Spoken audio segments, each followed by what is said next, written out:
আসসালামু আলাইকুম ওয়া রাহমাতুল্লাহ। আশা করি আল্লাহ তাআলার অশেষ মেহেরবানিতে সকলেই ভালো আছেন। মিকদাম ইবনে মাদি কারিব রাদিয়াল্লাহু তাআলা আনহু বলেন, রাসূলুল্লাহ সাল্লাল্লাহু আলাইহি ওয়াসাল্লাম বলেছেন, আল্লাহর নিকট শহীদের জন্য 6টি বিশেষ পুরস্কার রয়েছে। শরীরের রক্তে প্রথম ফোঁটা ঝরতেই তাকে ক্ষমা করে দেয়া হয় এবং প্রাণ বের হওয়ার পূর্বেই তার জান্নাতের জায়গাটি তাকে দেখিয়ে দেয়া হয়। কবরের শাস্তি হতে তাকে রক্ষা করা হয়। কিয়ামতের দিনের ভয়াবহতা থেকে তাকে রক্ষা করা হবে। তার মাথার উপর সম্মান ও মর্যাদার মুকুট পরানো হবে। তাতে থাকবে একটি ইয়াকুত, যা দুনিয়া ও দুনিয়ার মধ্যে যা কিছু রয়েছে সবকিছুর চেয়ে উত্তম। তাকে বড় বড় চক্ষু বিশিষ্ট ৭২ জন হুর দেয়া হবে এবং তার ৭০ জন নিকটতম আত্মীয়ের সুপারিশ কবুল করা হবে। এই হাদিস থেকে বোঝা যায় কবরের শাস্তি চূড়ান্ত। তবে যারা আল্লাহর পথে জিহাদ করে এবং তাদের জানমাল কোনো কিছু নিয়ে ফিরেনি, অর্থাৎ শহীদ হয়, তাদেরকে কবরের শাস্তি হতে রক্ষা করা হবে। আউফ ইবনে মালিক রাদিয়াল্লাহু তাআলা আনহু বলেন, নবী করিম সাল্লাল্লাহু আলাইহি সাল্লাম একবার এক জানাজার সালাত আদায় করলেন। আমি তার দোয়ার কিছু অংশ মনে রেখেছি।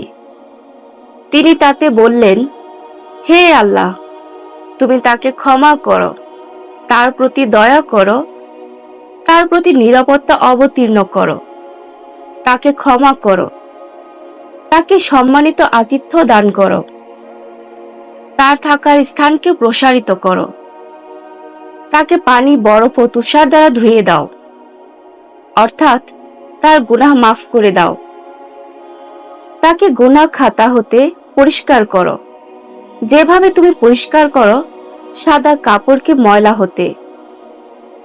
তার ঘর অপেক্ষা উত্তম ঘর তাকে দান করো, তার পরিবার অপেক্ষা উত্তম পরিবার তাকে দান করো, তার স্ত্রী অপেক্ষা উত্তম স্ত্রী দান করো, তাকে জান্নাতে প্রবেশ করাও এবং কবরের আযাব থেকে রক্ষা করো এবং জাহান্নামের শাস্তি থেকে বাঁচাও।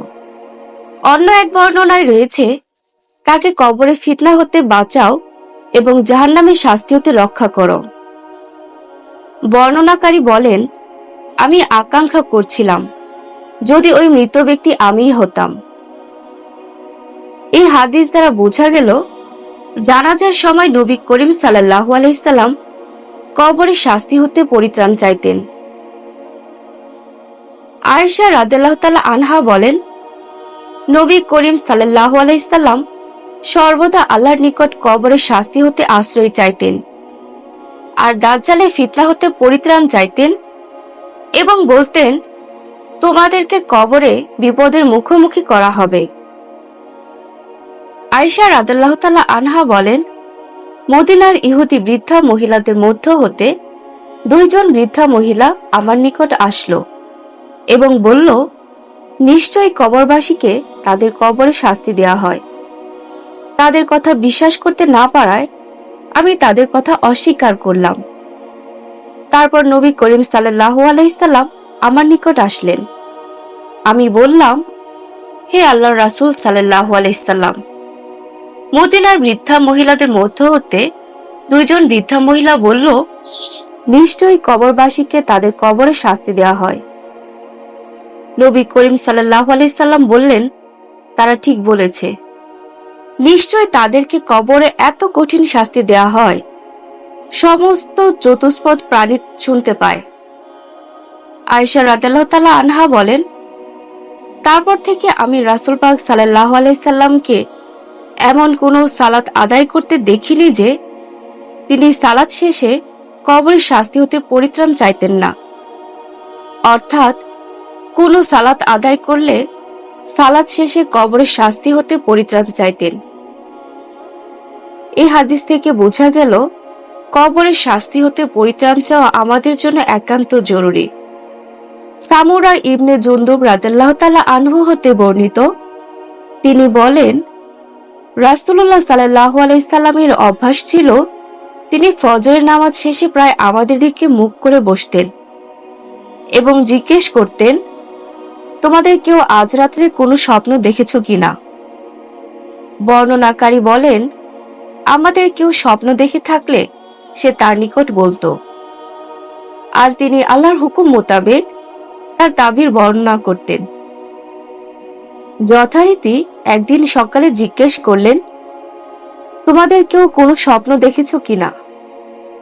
আমরা বললাম, না। তখন তিনি বললেন, কিন্তু আমি দেখেছি। আজ রাত্রে দুই ব্যক্তি আমার নিকট আসলো এবং তারা উভয়ে আমার হাত ধরে একটি পবিত্র ভূমির দিকে নিয়ে গেল। দেখলাম এক ব্যক্তি বসে আছে আর অপর এক ব্যক্তি লোহার সাঁড়াশি হাতে দাঁড়ানো। সে তা উক্ত বসা ব্যক্তির গালের ভিতরে ঢুকিয়ে দেয় এবং তা দ্বারা চিরে গর্দানের পিছন পর্যন্ত নিয়ে যায়। অতঃপর তার দ্বিতীয় গালের সাথে অনুরূপ ব্যবহার করে। এর মধ্যে প্রথম গালটি ভালো হয়ে যায়, আবার সে পুনরায় তাই করে। আমি জিজ্ঞেস করলাম, এটা কি? তারা উভয়ে বলল, সামনে চলুন। সামনের দিকে চললাম। অবশেষে আমরা এমন এক ব্যক্তির কাছে এসে পৌঁছালাম যে ঘাড়ের উপর চিত হয়ে শুয়ে আছে, আর অপর এক ব্যক্তি একখানা ভারী পাথর নিয়ে তার মাথার কাছে দাঁড়িয়ে আছে। সে তার আঘাতে শায়িত ব্যক্তির মাথা চূর্ণ বিচূর্ণ করছে। যখনই সে পাথরটি নিক্ষেপ করে, তা গড়িয়ে দূরে চলে যায়। তখনই সেই লোকটি পুনরায় পাথরটি তুলে আনতে যায়। সে ফিরে আসার পূর্বে ওই ব্যক্তির মাথাটি আগের মতো ঠিক হয়ে যায় এবং পুনরায় সে সেটি দ্বারা তাকে আঘাত করে। আমি জিজ্ঞেস করলাম, এটা কি? তারা উভয়ে বলল, সামনে চলুন। আমরা সামনের দিকে অগ্রসর হলাম। অবশেষে একটি গর্তের নিকটে এসে পৌঁছালাম, যা তন্দুরের মতো ছিল। তার উপরের অংশ ছিল সংকীর্ণ এবং ভেতরের অংশটি ছিল প্রশস্ত। তার তলদেশে আগুন প্রজ্বলিত ছিল। আগুনের লেলিহান শিখা যখন উপর দিকে উঠত, তখন তার ভিতরে যারা রয়েছে তারাও উপরে উঠে আসত এবং ওই গর্ত হতে বাহিরে পড়ে যাওয়ার উপক্রম হতো। আর যখন অগ্নিশিখা কিছুটা শিথিল হতো, তখন তারাও পুনরায় ভিতরের দিকে চলে যেত। তার মধ্যে রয়েছে কতিপয় উলঙ্গ নারী ও পুরুষ। আমি জিজ্ঞেস করলাম, এটা কি? তারা উভয়েই বলল, সামনে চলুন। সুতরাং সম্মুখের দিকে অগ্রসর হলাম এবং একটি রক্তের নহরের নিকট এসে পৌঁছালাম। দেখলাম তার মধ্যস্থলে এক ব্যক্তি দাঁড়িয়ে আছে এবং নহরের তীরে একজন লোক দণ্ডায়মান, আর তার সম্মুখে রয়েছে প্রস্তর খণ্ড। নহরের ভিতরে লোকটি যখন তা থেকে বের হওয়ার উদ্দেশ্যে কিনারার দিকে অগ্রসর হতে চায়, তখন তীরে দাঁড়ানো লোকটি ওই লোকটির মুখের উপর লক্ষ্য করে পাথর নিক্ষেপ করে এবং সেই লোকটিকে ওই স্থানে ফিরিয়ে দেয় যেখানে সে ছিল। মোট কথা, লোকটি যখনই বাহিরে আসার চেষ্টা করে, তখনই তার মুখের উপর পাথর মেরে যেখানে ছিল সেখানেই পুনরায় ফিরিয়ে দেয়। আমি জিজ্ঞেস করলাম, এটা কি? আমার সঙ্গীদ্বয় বলল, সামনে চলুন। আমরা সম্মুখে অগ্রসর হয়ে শ্যামল সুভূষিত একটি বাগানে পৌঁছালাম। বাগানে ছিল একটি বিরাট বৃক্ষ, আর ওই বৃক্ষটির গোড়ায় উপবিষ্ট ছিলেন একজন বৃদ্ধ লোক এবং বিপুল সংখ্যক বালক। এই বৃক্ষটির সন্নিকটে আরেক ব্যক্তিকে দেখতে পেলাম, যার সামনে রয়েছে আগুন, যাকে সে প্রজ্বলিত করছে।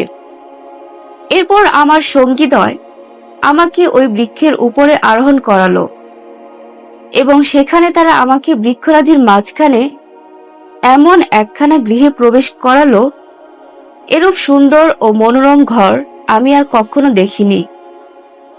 তার মধ্যে ছিল কতিপয় বৃদ্ধ, যুবক, নারী ও বালক। অনন্ত তারা উভয়ে আমাকে সে ঘর হতে বের করে বৃক্ষের আরো উপরে চড়ালো এবং এমন একখানা গৃহে প্রবেশ করালো যা প্রথমটি হতে সমাধিক সুন্দর ও উত্তম। তাতেও দেখলাম কতিপয় বৃদ্ধ ও যুবক। এরপর আমি আমার উক্ত সঙ্গীদ্বয়কে বললাম, আপনারা উভয়েই তো আমাকে আজ সারা রাতে অনেক কিছু ঘুরিয়ে ফিরিয়ে দেখালেন। এখন বলেন, আমি যা কিছু দেখেছি তার তাৎপর্য কি? তারা উভয়ে বলল, হ্যাঁ, আমরা তা জানাবো। ওই যে এক ব্যক্তিকে দেখেছেন, সারাশি দ্বারা যার গালচিরা হচ্ছে, সে মিথ্যাবাদী। সে মিথ্যা বলতো এবং তার নিকট হতে মিথ্যা রটানো হতো, এমনকি তা সারা দেশে ছড়িয়ে পড়ত। অতএব তার সাথে কিয়ামত পর্যন্ত ওই আচরণ করা হবে যা আপনি দেখেছেন। আর যে ব্যক্তি মস্তক পাথর মেরে ঘায়ল করতে দেখেছেন, সে ওই ব্যক্তি আল্লাহ তাআলা যাকে কোরআন শিক্ষা দিয়েছিলেন, কিন্তু সে কোরআন হতে গাফিল হয়ে রাত্রে ঘুমাতো এবং দিনেও তার নির্দেশ মোতাবেক আমল করত না। সুতরাং তার সাথে কিয়ামত পর্যন্ত ওই আচরণই করা হবে যা আপনি দেখেছেন। আর আগুনের তন্দুরে যাদেরকে দেখেছেন তারা হলো জেনাকারী নারী পুরুষ। আর ওই ব্যক্তি যাকে রক্তের নহরে দেখেছেন, সে হলো সুদখোর। আর ওই বৃদ্ধ ব্যক্তি যাকে একটি বৃক্ষের গোড়ায় উপবিষ্ট দেখেছেন, তিনি হলেন হযরত ইব্রাহিম আলাইহিসসালাম। আর তার চারপাশে শিশুরা হলো মানুষের সন্তানাদি। আর যে লোকটিকে অগ্নিকুণ্ড প্রজ্বলিত করতে দেখেছেন, সে হলো দুজখের দারোগা মালিক। আর প্রথম যে ঘরটিতে আপনি প্রবেশ করেছিলেন, তা জান্নাতের মধ্যে সর্বসাধারণ মুমিনদের গৃহ। আর যে ঘর পরে দেখেছেন, তা হলো শহীদদের ঘর। আর আমি হলাম জিব্রাইল এবং ইনি হলেন মিকাইল। এবার আপনি মাথাটি উপর দিকে তুলে দেখুন। তখন আমি মাথাটি তুলে দেখলাম যেন আমার মাথার উপরে মেঘের মতো কোনো একটি জিনিস রয়েছে। অপর এক বর্ণনায় রয়েছে, একের পর এক স্তর বিশিষ্ট সাদা মেঘের মতো কোনো জিনিস দেখলাম। তারা বললেন, তা আপনারই বাসস্থান। আমি বললাম, আমাকে সুযোগ দিন, আমি আমার ঘরে প্রবেশ করি। তারা বললেন, এখনো আপনার হায়াত বাকি আছে, যা আপনি এখনো পূর্ণ করেননি। আপনার যখন নির্দিষ্ট হায়াত পূর্ণ হবে, তখন আপনি আপনার বাসস্থানে প্রবেশ করবেন।